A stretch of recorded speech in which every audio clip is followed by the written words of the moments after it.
Well, ladies and gentlemen, welcome back to the Southern Gateway Chorus live stream. As I'm sure you're already aware, my name is Zach Coleman. I will be your host for this evening. You know, this show has gone a lot of directions, and I've enjoyed all the different perspectives we've gotten. But now I found a perspective that I kind of appreciate a little more. There's a guy in our chorus who has had some sort of role in pretty much every show we've done for the past since he joined. And I'm stoked to have him on. Ladies and gentlemen, please welcome Russ Stanger. Hello there, Russell Stanger here. Yep, I'm a barber shopper. I came by it honest, right out of high school pretty much. It's been 38 years, and as for being in the shows, they always needed one character. I see the list and I go, wow, did I do those? So anyway, here we go, I'm on. Right on. Dude, it's so good to have you, man. I'm excited to have you here.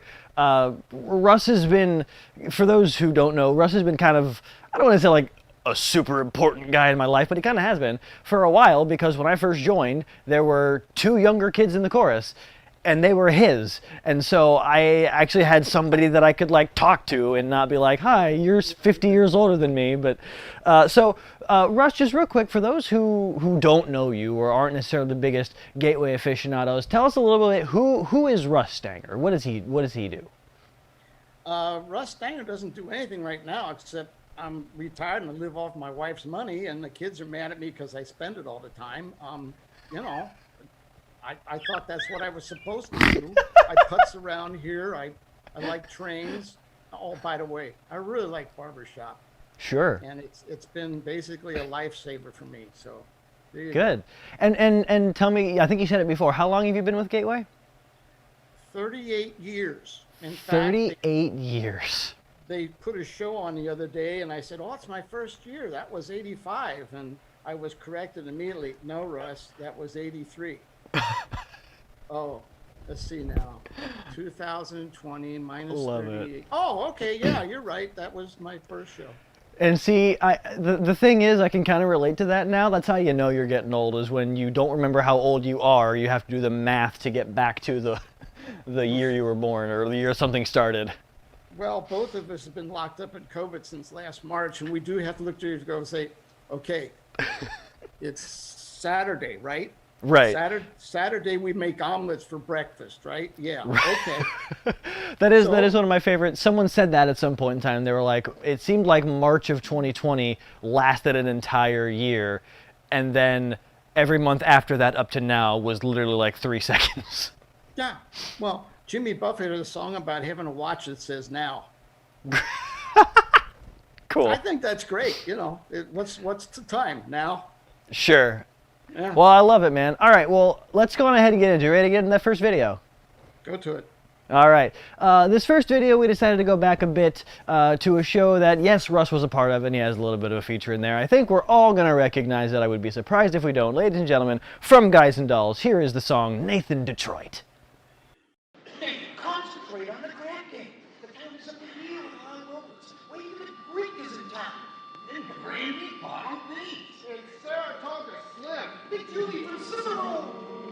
I know I can make a fortune, but where can I end the game? The Billboard Garage wants a grand, but we ain't got a grand on hand. And they now got a lock on the door of the gym and the S84. There's a stocking behind the Clusty's bar, but this is what Clusty Indians now. And next thing how they are, the back of the police station is wrong. So the Billboard Garage is the spot, but the $1,000 we ain't got. Why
and that was Nathan Detroit from Guys and Dolls. Now, we saw Russ, you were down in there in your big old, your red suit there.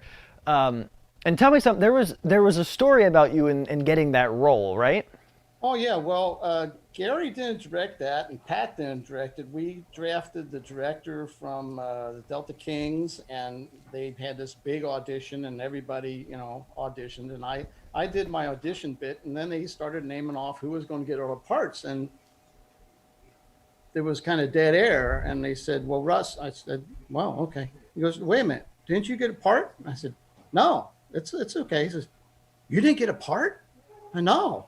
Oh, okay. We got to give Russ a part. Somebody, what do you? Oh, Chili Mac. He can be Chili Mac. And I said, sure, And at that point in time, Chili Mac had no lines. Okay. Then they gave me some lines and a little bit in the song, and that's how it works. It isn't. Sometimes I think that Gary all these years does the typecasting, so I think I'm schizophrenic because I counted 22 different parts, and I've been a lot, and okay, it's kind of scary, If you really want to know, I'll read them off, but we'll get to that a little later because I definitely want to hear about. I definitely want to hear about that stuff. So right. This is a pretty old show. This was before my time. But obviously not before yours. You were in it. So tell me a little bit about some of the stuff that you've done with Gateway. Some like barbershop history you've got.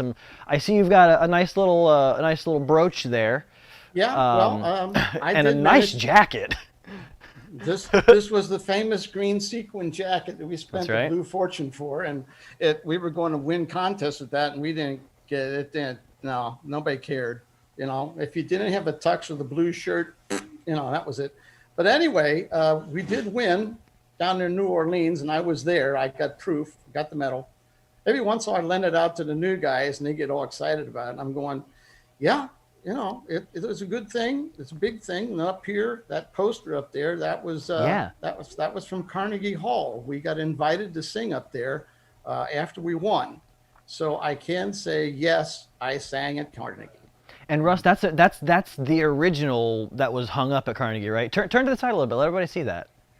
Check that out, guys. Russ got the real stuff in here, man.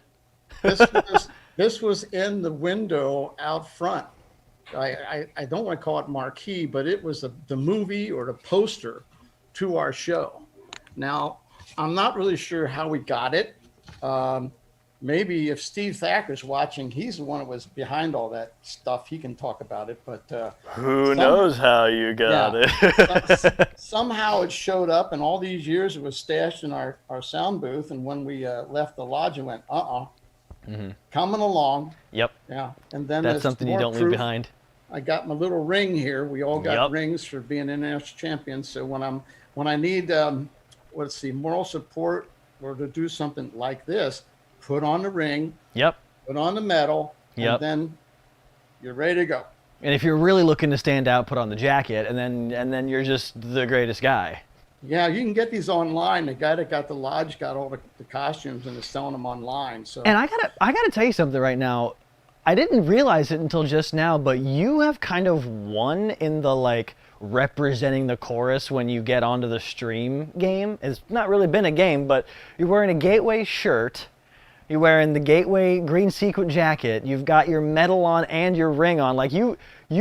No one has gone that far yet. I haven't even worn a Gateway shirt on this show yet. Well, if you're going to do the bit, do the bit. I guess so, man. I guess you got to commit to the bit, and boy, did you commit to it. I'm happy about it. All right, well, you ready to get into this next video? Roll them, Charlie. Let's do it. This next one, we go back to a show that Russ and I get to kind of relate to each other on. And you'll see why once we get into it. We've talked about it before, but we'll go into it a little bit after this. But here from Robin Hood, or Gateway's performance of Robin Hood, this is Try to Remember. Robin's men are in distress. They've left him in an awful mess. They don't want to leave Robin there, but what can they do while they're in despair? Even though they're under the weather, they must pull themselves together. If they wonder why they failed, oh, they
So that is from our third time doing Robin Hood.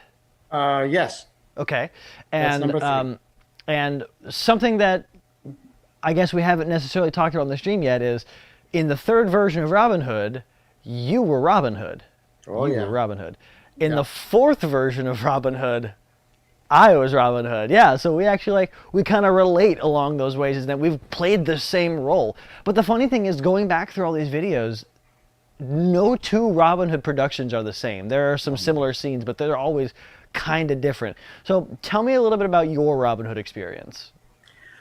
Well, first off, I had seen the number 2, and I looked and said, "Boy, I really would like to be Robin Hood because that would be a high spot." So, international champion, okay, Robin Hood, yeah, barbershop of the year, those are the 3 bigs. But Robin Hood was a lot of fun.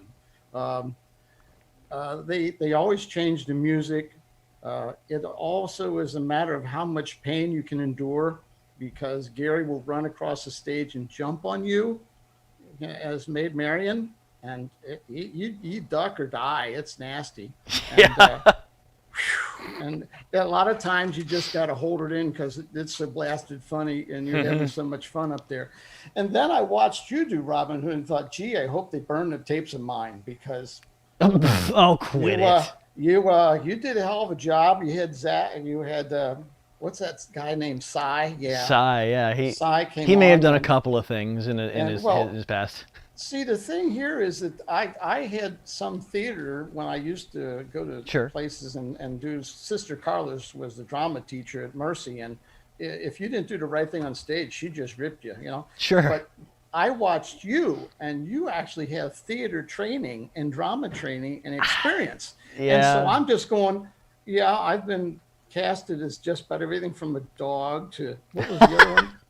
I was a dog, I was a Dog, gangster, caveman, gangster. You've been a lot. Yeah, I've been a lot of stuff. And like I said, it was really when Gary would give me a part, it was kind of you couldn't find anybody else to do it. And It's good, and that's the thing. You gotta take that as a badge of honor, though, because not everybody can play all those roles. Not that we need to start talking about Hollywood real quick, but if you'll notice, some of those actors who are really big, they pretty Yeah. much just play themselves. They have their on-screen persona. You don't. You play whatever they throw in front of you like a boss. there was the fellow who is the backstage guy, Dave, at the international contest. Yeah, Dave Duncan. Yeah. Yeah, Dave Duncan. Well, I was casted as a Canadian engineer one time, and I'm going, I don't know how to speak Canadian. So he read the whole script to me, and I rehearsed it and practiced it, and then we did a show. And That's after fantastic. a show, a fellow came up to me and said, "So where are you from in Canada?" No way. Yeah, it was one of the relatives of Hawkins, That's- I think, That's wson. because they said, "Gee, where are you from People in just thought you Canada?" were. I about passed out. I thought this is So what else we got going on here? That's fantastic. So, tell me a little bit about. So, this song is a lot about remembering and all that kind of thing. And I mentioned in the beginning one of the things that connects me to you so much, aside from the fact that we're both Robin Hood, is that when I first joined the chorus, I was 10 years old, and the only other kids in the chorus at the time were your 2 kids. So, just tell me about your family a little bit. Tell me what it's been like. We've had some father-son duos on here, one of which being myself and my dad. But tell us a little bit about what it was like going through these last however many years of your barbershop life with your sons. Well, I really didn't realize what kind of impression was stamped in their brains from my doing-this. I mean, we went to all the shows and went to the contests, and these guys are growing up with it. It was one day I found out that they would play the videos from these shows over and over and over again, like when I was a devil and Gateway to Hades, and when I was Robin Hood. They loved them. They play them over and over again. I said, huh? There's other stuff on TV. And they liked it. So instead of kissing them goodbye, Don't you want to watch cartoons? yeah. Instead of kissing them goodbye, I just bring them along.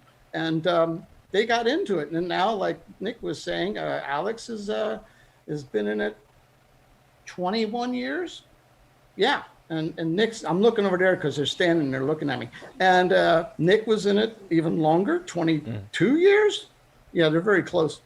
And it's been quite something. And what is really nice now is they're so ingrained into it, I can just kind of sit back. I don't have to haul risers anymore because they do it.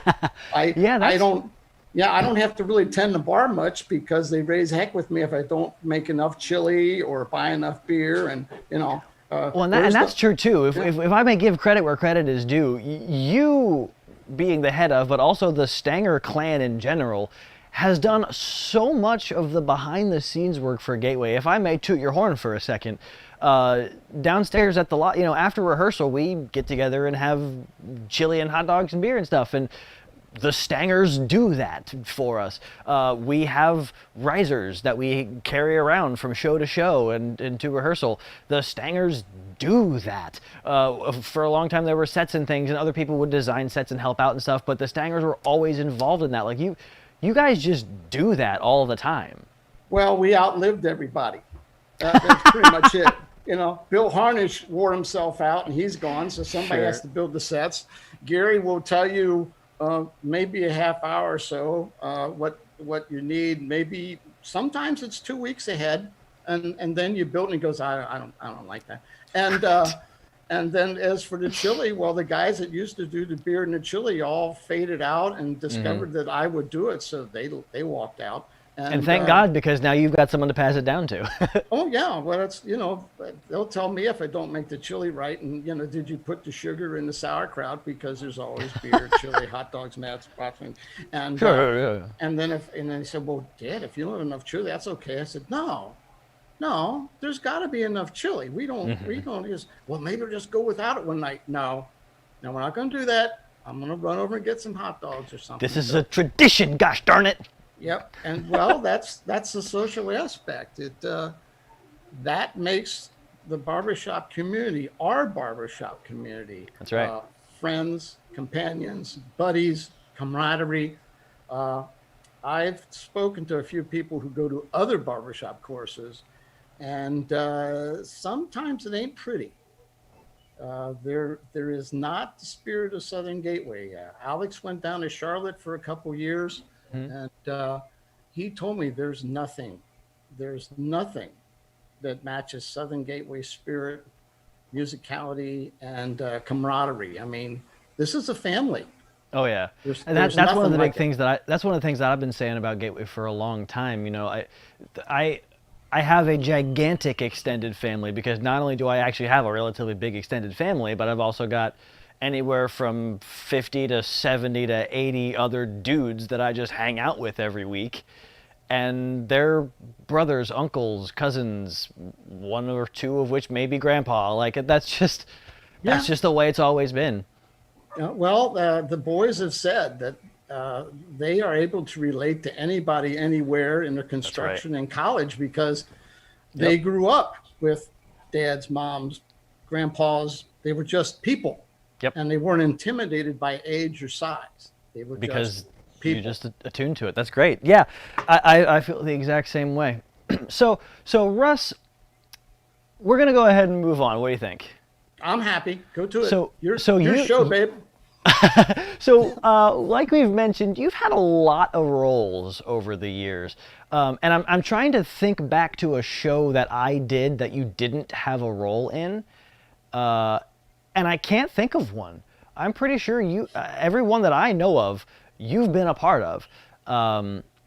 And I sent it to you a little earlier, but our fabulous editor, a man by the name of Coleman, put together a little compilation. Well, let me say one thing here before you go there. Go ahead. There was a show that we were in production. We were running the parts. And your mother looked at me and said, Russ, what part you got? And I said, I don't have one. Gary didn't give you a part in this show?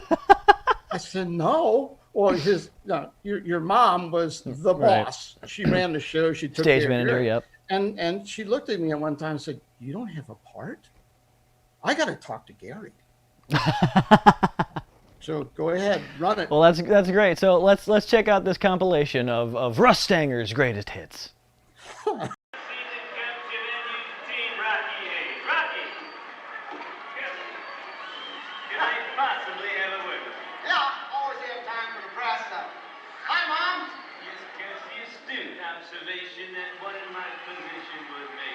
Is that the members of this druid squad seem quite formidable in size. It would seem, in fact, that your men look like a bunch of pansies by comparison. Yeah, well, I've noticed that myself.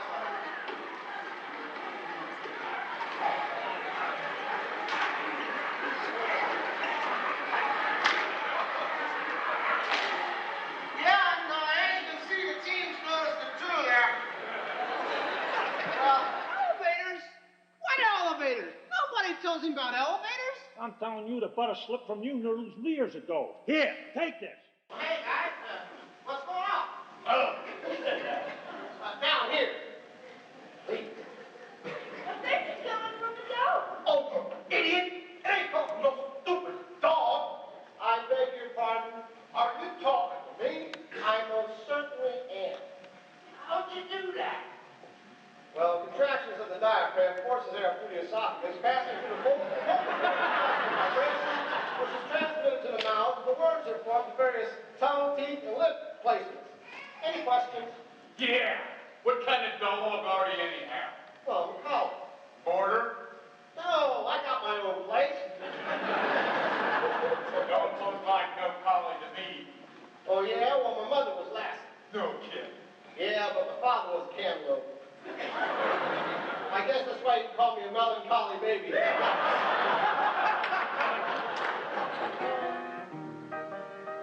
I see you all made it here this evening.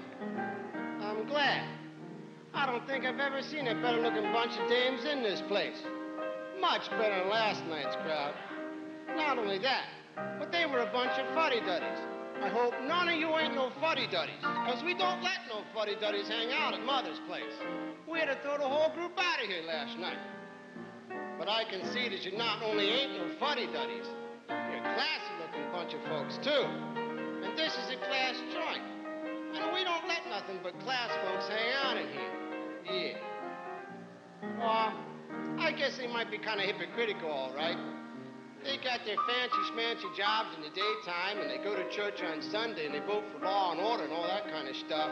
But when the sun goes down, you know, they do that Jekyll and Hyde routine. They let their hair down. And take my word for it, the classiest place to let your hair down is right here. This is where the speakeasy got started.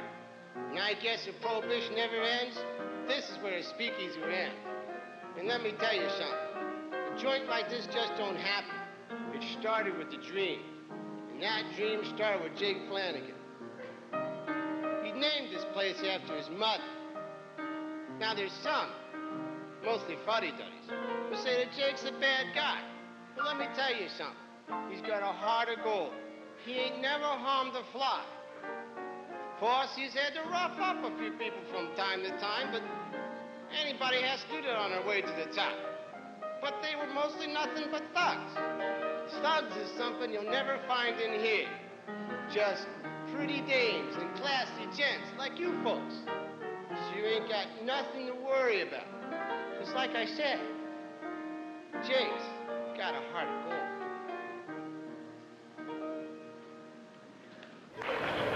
Hi, Matthew. How are you? Yeah, you feeling good today? Oh, yeah. All right. Hey, your task is to eat 6 goldfish in 60 seconds. Oh, swallow goldfish, no problem. I can swallow goldfish all day long. Not a hassle. Not a Oh, hassle. no. You can't swallow these. You have to chew them up. Ooh, okay. How many? 6. 6. Yes. Okay. 1, 2, 3, 4,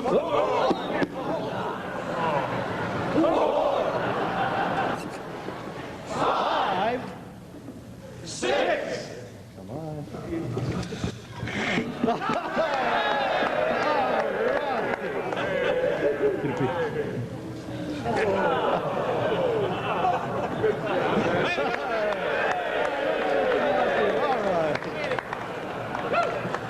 All right, our next pledge candidate. Oh, well, no thanks, good friar. I'm lightheaded enough as it is.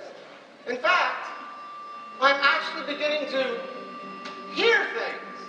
You hear things like voices? No, more like singing.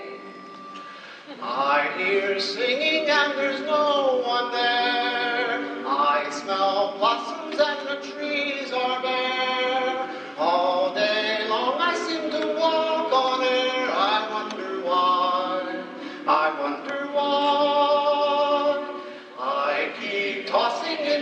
sleep at night.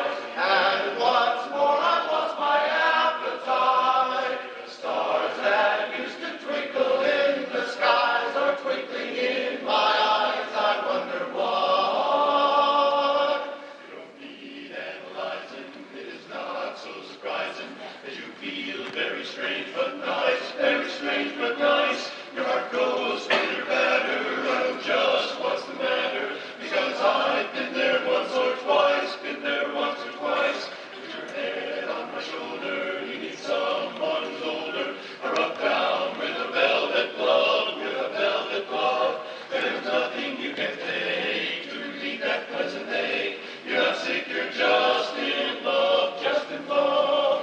I hear you singing and there's no one there. I've found blossoms and the trees are bare. All day long I seem to walk on air. I wonder why. I wonder why. I keep tossing in my sleep at night. And what's more, I lost my appetite. Stars that used to twinkle in the skies are twinkling in my eyes. I wonder why. Stars that used to twinkle in the skies are twinkling in my eyes. I wonder why.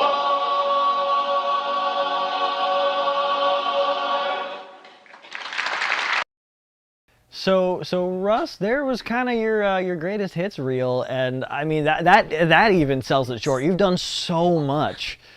So before we get too far into that, I need to call out some things in the chat. We were talking about all the things that the Stangers do, and my mom, our stage manager, put in the chat, and you always bring me the best bottled water. There's a story to that, isn't there? Well, yes, she is the boss on stage. She is Gary's henchman woman. Anyway, we discovered early on that if we didn't have Nestle's water, she wasn't happy. And you do not, you don't want to get Marge mad. So we would always buy 3 or 4 cases of Nestle's and hide it. Or we'd put it backstage, Sure. and I would have water for everybody else. That don't go there. That's hers. And she will pass it out to who she likes. Okay? Because if we get her pissed off, we're in trouble. So I have to jump in for my mom for a second. that was, First of all, you're a goob. She's very particular about her. She doesn't like she doesn't like the kind that tastes metallic or whatever, and I think a lot of them do. But that was the kind, because she only drinks water. Whatever. So anyway, thanks to you for that. So some other stuff is going on in the chat in here. Jeff Lecter's our director. So many amazing roles, Russ, and the solos. So just some props to you there. But I have to point this out. Our good buddy Steve Thacker, oh yeah, since this show began, has been saying stench. yeah. Russ, I'm going to need to know what the heck that's about. Okay. Okay. I joined the chorus, and I joined the chorus because I had joined once. Tom Gentle auditioned me at Western Woods at a membership day, and I was in. I was ready to go. And I came home. My dad said, "They're older and they drink. You aren't going to do this." So instead of that, I went to the Mount St. Joe and saw all the shows, and I just couldn't get enough of it. I loved the format of the first half being the show and the second half. And so I walked in one day at the lodge and joined. Almost immediately, I got a part in the first show, and my part was a devil. I worked with Mike O'Neill, Mike O'Neill didn't need script. He would just say what he wanted, and you had to roll with it. And my name was Stench. And to this day, there are people in the chorus who still call me Stench. And I mean, even people out of the chorus who call you stench. Bob Muka, Yeah. Paul Gilman, Yeah. and lots of people know me as Stench, and it's at least I'm known for something. At least Okay. they remember your name. Hey, okay. Yeah, cool. So, okay, so let's talk a little more broadly. So, like I said, you've done a lot, and that compilation was only a touch of it. So what were some of your favorites? So we know we know Robin Hood was a big one for you. We know Stench was a popular one for you. What else? What kind of stuff have you done that you liked? What roles were great for you? Oh, well, a number of them showed up. I was a devil. I was a dog. I was a caveman. I was Robin Hood. I was an angel. I was a grandpa ant. I was a Canadian engineer. That's right, you were the grandpa ant. I was the gangster. I was a baseball pitcher. I was a scarecrow. You were? Yeah. I was Bob Bettinghouse, but I didn't get the money. Okay. I was God in one show. I sat in back and I was God. Okay. Chili Mac. I was Robin Hood and a merry man. You know. Multiple times, yeah, sure. I was General Cincinnatus. General Cincinnatus? Yeah, your dad was in that one, and I'm trying to think. Gutsweiler was the Indian. Your dad was the trapper, and I was the general from Cincinnati who made comments about that river that comes licking between those hills. Got it. Okay, cool. We did. Yeah, I was a Navy Seabee. You remember that? Because I remember the Seabees. Oh yeah. We got the fight on stage at International on that one. That's right. I was an elevator guy who was lost. You know, that was quite a show. Okay. And I was a Frankenstein henchman, but I really don't remember what my name was. I don't know. I don't think it was Igor. I think it was just one of them. Gary, okay. Wherever Gary's mind goes, we just go. You know. Okay. And that's, I mean, again, that's kind of a testament to you as an actor. Just be like, okay, well, we have this role that needs filled. That's Russ. We got it. Yeah, that's pretty much because you can do it. Which and I mean, some people might look at that and be like, "Oh, he's the one that they just throw in something." But no, that's because you can play all of them. Like that's good. I have a lot of fun. Yeah, man. I've always been amazed that I got the next part. Really? I always thought that I'll do this one, and if I ever get another one, we'll see what happens. And I really thought, that was done until Gary came up with the 4 old guys on stage, and I got one of those parts and went, I don't believe this. Wait a minute, I can't be one of the 4 old guys. Yeah, I said, I'm too, I don't, the hair's gone, and I'm puffy, and I'm older, and I don't fit the bill for these shows anymore. Lord. And then he wrote the show with 4 old guys on stage. And I went, I guess it's never over. It's never over. I'm always amazed when I get a part back, because I look at the ones I did and go, I really wasn't that good. I don't know about that. Another one comes along, so I can't wait. I can't wait until the day when he needs you to play Zelda. Those are some big parts to fill, one way or the other. I'll good just point. Go with that. Yeah. That's a very good point. Oh boy. And you know what, Russ? I think that might be a place to call it for the night. Thank you so much for being on the stream. Is there anything else you want to say before we call it none? Well, I think I need to talk to the people out there that are sometimes intimidated, or they see the Southern Gateway and go, wow, those guys are great, But listen, we need members. If you like to sing, if you like a cappella music, you can do this. I can do it. I'm not a musician. I can't read music. I learn everything by listening to it over and over and over again. And, we have vocal teachers. We have people who teach you how to sing, how to make you stand, how to present yourself. And it's a family. And if you like a cappella music, you want to go to Carnegie Hall or win one of these medals and wear sparkly suits. Anyway, this is the thing to do. I got my kids involved in it. It's family. Welcome aboard. Love to have you. That's a great way to close it, Russ. And like you said, if you want to get involved, all you got to do is get a hold of us here on this YouTube channel. You can find us on Facebook. You can go to our website, southerngatewaychorus.org. You can find me, whoever you need. We will make sure to get you information on that. Couple of things before we call it done for the night. First of all, if you liked this video and are so inclined, please leave a like on it and subscribe to our YouTube channel if you haven't yet. Go follow our Facebook page if you haven't yet. And there's a little bell button next to the subscribe button. so you can get notifications every time we post stuff or go live. Definitely click that too if you can. And furthermore, wanted to give you a little bit of a teaser. I don't know if I'm sure some of you remember a few weeks ago, my brother-in-law and his wife were on the show. We played a little game, and I am stoked to tell you that next week we will be doing round 2 of that. So come up with all of your connections, who you want degrees of separation to, and we will get there. But until that time, my name is Zach Coleman. Thanks a lot, Russ Stanger, and I will see y'all next week. May the road rise to meet you. May the wind be always at your back.